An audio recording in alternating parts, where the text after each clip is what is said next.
Okay, here's our last melt of the day.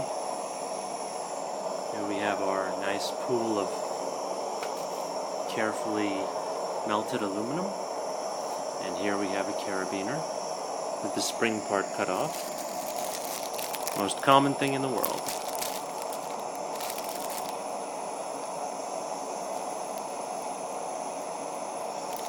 So these are commodity made in China aluminum carabiners, and there it goes.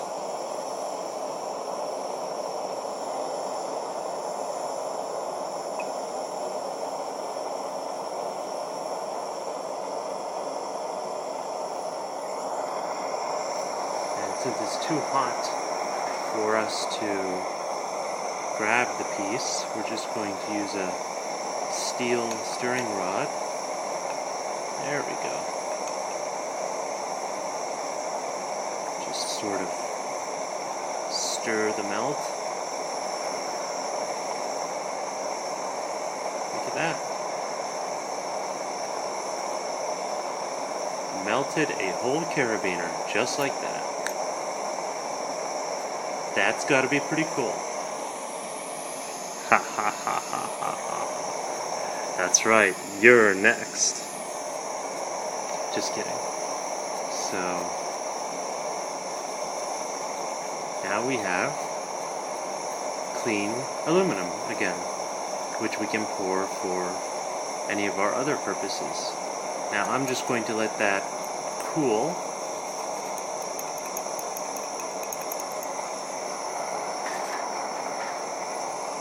Cool. I'm going to let that reheat up, and here we have a heat-proof cap.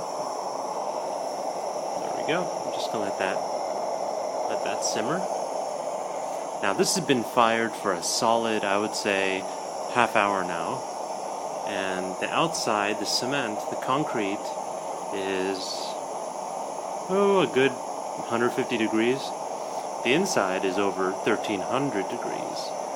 The melted aluminum inside the crucible.